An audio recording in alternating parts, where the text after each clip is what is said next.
Hello दोस्तों, the civil academy में आपका फिर से स्वागत है। मैं हूं अमरेंद्र कुमार। आज के इस नए वीडियो में एक बार फिर से हम आ चुके हैं यूरोप में राष्ट्रवाद का तीसरा पार्ट लेकर के। यदि आप इसका दूसरा पार्ट नहीं देखे होंगे तो आपसे रिक्वेस्ट है कि कृपया सबसे पहले दूसरे पार्ट को देखें, तब ये तीसरा पार्ट देखें, ताकि इस पार्ट को आप ज़्यादा से ज़्यादा समझ सकें। इस वीडियो में आगे बढ़ने से पहले हम थोड़ा सा देखते हैं कि आखिर इसके दूसरे पार्ट में हम लोग पढ़े क्या थे।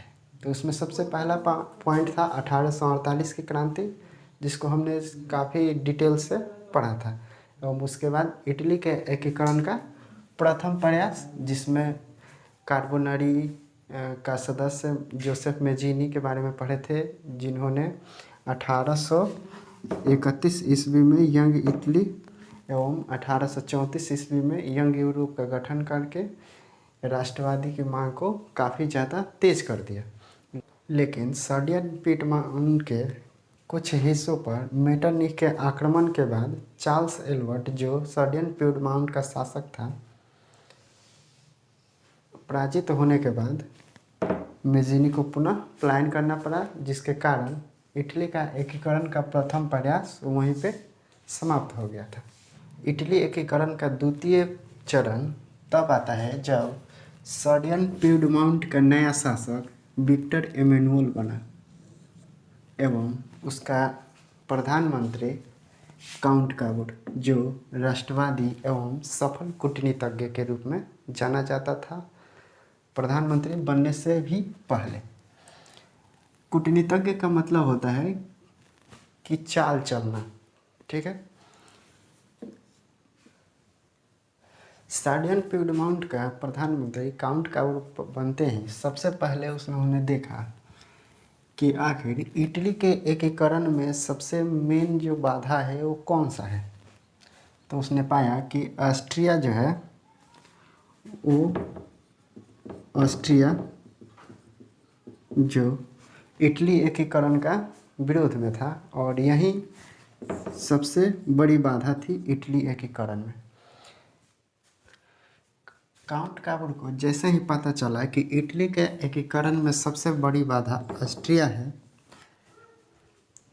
तो सबसे पहले उसने अपने कूटनीतिज्ञ का प्रयोग करते हुए ऑस्ट्रिया को इटली एकीकरण के रास्ते से हटाने की कोशिश करने लगा। जिसमें सबसे पहले जब क्रीमिया एवं फ्रांस का युद्ध प्रारंभ हुआ, तो फ्रांस का बिना आग्रह का ही काउंट काबुड ने फ्रांस का मदद किया और अपने सैन्य शक्ति वहाँ पर पहुँचा दिया, जिससे का नतीजा हुआ कि क्रीमिया युद्ध में फ्रांस को विजयी प्राप्त हुआ। फ्रांस क्रीमिया में युद्ध के बाद एक शांति सम्मेलन का आयोजन हुआ, जो फ्रांस की राजधानी पेरिस में आयोजित किया गया था। उस सम्मेलन में ऑस्ट्रिया के साथ साथ फ्रांस के शासक एवं उसके साथ साथ काउंट काबुड को भी बुलाया गया था। काउंट काबुड यहाँ पे एक विजयी देश के रूप में सामने आया। इस सम्मेलन में काउंट काबुड की महत्ता भी बढ़ गई थी, क्योंकि वह एक युद्ध में जीता हुआ देश के साथ था।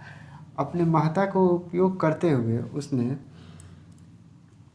अपनी महत्ता को देखते हुए काउंट काबुड ने इटली पर ऑस्ट्रिया का आक्रमण एवं हस्तक्षेप उसे गैर कानूनी घोषित कर दिया, जिसके कारण पूरे यूरोप का ध्यान इटली की तरफ चला गया। काउंट काबुड द्वारा इटली पर ऑस्ट्रिया का हस्तक्षेप गैर कानूनी घोषित करने के बाद उसे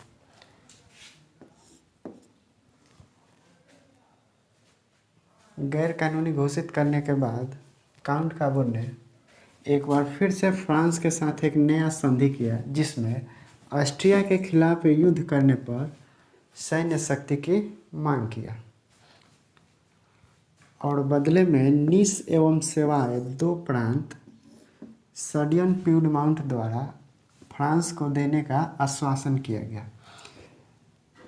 विक्टर एमेनुअल द्वारा यह प्रधानमंत्री काउंट काबूर द्वारा दो प्रांत निस एवं सेवाएं देने के कारण उन्हें अपने राज्य में काफ़ी आलोचना का सामना करना पड़ा। फिर भी उन्होंने इटली का एकीकरण के लिए प्रयास जारी रखा, क्योंकि वो चाहता था कि उत्तर एवं मध्य इटली का एकीकरण किसी भी तरह हो जाए, और उसके लिए अगर दो प्रांत निस एवं सेवाएं छोड़ करके भी इटली का एकीकरण उत्तर एवं मध्य इटली का हो जाता है तो वो भी बहुत बड़ी बात थी। फ्रांस के साथ इस संधि के बाद 1859 या 60 में सर्डियन पीडमाउंट एवं ऑस्ट्रिया के साथ सीमा विवाद प्रारंभ हो गया, जो एक युद्ध का रूप ले लिया। सर्डियन पीडमाउंट का मदद करने के लिए फ्रांस ने भी अपना सेना उतार दिया। फ्रांस के मदद के बाद सर्डियन पीडमाउंट ने ऑस्ट्रिया के दो बड़े बड़े प्रांत लोम्बार्डी एवं वेनेशिया पर अपना अधिकार कायम कर लिया। जैसे ही ऑस्ट्रिया के दो बड़े बड़े प्रांत लोम्बार्डी एवं वेनेशिया पर सर्डियन पीडमाउंट का अधिकार हो गया, वैसा ही नेपोलियन तृतीय भी घबरा करके अपनी सेना वापस बुला लिया। इसके घबराने का मेन कारण था कि वह इटली में बढ़ते राष्ट्रवाद की मांग से काफ़ी ज़्यादा नाखुश था, और इस तरीक़े से सर्डियन पीडमाउंट एवं ऑस्ट्रिया के बीच का युद्ध समाप्त हो गया और फ्रांस ने उसमें मध्यस्थता करने की मांग की। फ्रांस द्वारा मध्यस्थता करने के बाद लोम्बार्डी पर सर्डियन पीडमाउंट का अधिकार एवं वेनेशिया पर ऑस्ट्रिया का अधिकार दे दिया गया। इस तरीक़े से ऑस्ट्रिया का एक बहुत बड़ा प्रांत लोम्बार्डी पर सर्डियन पीडमाउंट का अधिकार हो गया, लेकिन फिर भी इटली का एकीकरण पूरी तरह से संभव नहीं हो पाया था। उसके बाद काउंट काबूर ने एक बार फिर से फ्रांस के साथ संधि किया, जिसमें उसने बोला कि सर्डियन पीडमाउंट एवं ऑस्ट्रिया के युद्ध में निष्क्रिय रहने पड़ेगा, और उसके लिए सेवाएं प्रांत देने का लोभ भी दिया सर्डियन पीडमाउंट का प्रधानमंत्री काउंट काबूर ने। उसके साथ ही फ्रांस ने भी एक शर्त रखा कि जिस प्रांत पर भी आपका अधिकार होगा वहाँ पे जनमत संग्रह कराया जाएगा, यानी जनता की राय लिया जाएगा कि वो आपके साथ रहना चाहती है या नहीं, जिसे काउंट काबूर द्वारा कबूल कर लिया गया।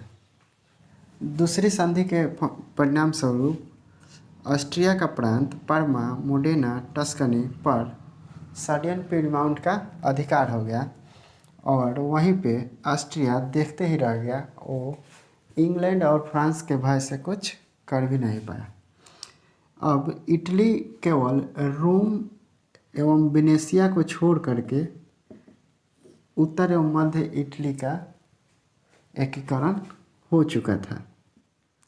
खासतौर पर इटली में रोम एवं वेनेशिया जो था वो मध्य और उत्तर इटली को छोड़ करके ये दक्षिण इटली का हिस्सा था, जो अभी भी इटली में एकीकरण नहीं हो पाया था।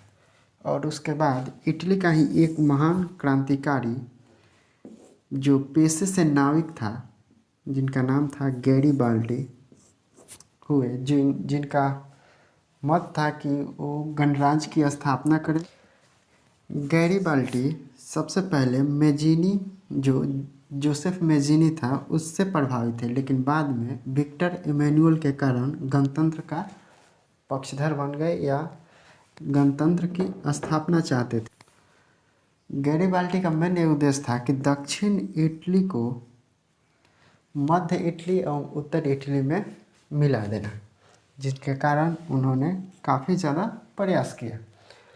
और इसी प्रयास के दौरान उसने सिसिली एवं नेपल्स जैसे दो प्रांत जो दक्षिण इटली का हिस्सा था उस पर आक्रमण किए, जहाँ पे आक्रमण करने के पहले बूर्बो वंश का शासन था, जो एक क्रूर शासन के रूप में जाना जाता था।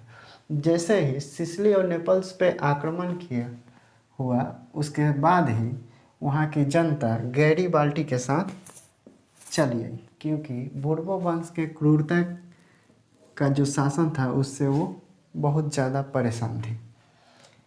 इस तरीक़ा से गैरीबाल्टी ने बहुत ही आसानी से सिसिली एवं नेपल्स पे अपना अधिकार कर लिया। इस तरीक़े से 1871 ईस्वी में इटली का एकीकरण संभव हो पाया। ठीक है दोस्तों, आज एक बार फिर से चलते चलते देख लेते हैं कि आखिर इस चैप्टर में हम लोग पढ़े क्या थे। तो सबसे पहले हमने पढ़ा था कि इटली का एकीकरण का द्वितीय प्रयास, पहला प्रयास जो था इसके दूसरा पार्ट में हम लोग देखे थे। द्वितीय चरण में हम लोगों ने पढ़ा था कि सर्डियन पीडमाउंट का नया शासक विक्टर इमैनुअल एवं प्रधानमंत्री काउंट काबूड हुआ, जिसने सबसे पहले पाया कि ऑस्ट्रिया जो है इटली के एकीकरण का सबसे मेन बाधा है, इसलिए उसके खिलाफ में फ्रांस से संधि किया और उसे इस इटली का एकीकरण के रास्ते से हटा दिया। उसके बाद आया गैरीबाल्टी, जिन्होंने दक्षिण इटली के प्रांत सिसिली नेपल्स को जीत करके विक्टर इमैनुअल को सौंप दिया और अपने आप और खुद अपने गृहस्थ जीवन जीने लगा, जिसके कारण 1871 ईस्वी में इटली का एकीकरण पूर्ण रूप से संभव हो पाया। ठीक है दोस्तों, आज इतना ही रखते हैं, उसके बाद मिलते हैं इसके अगले पार्ट में।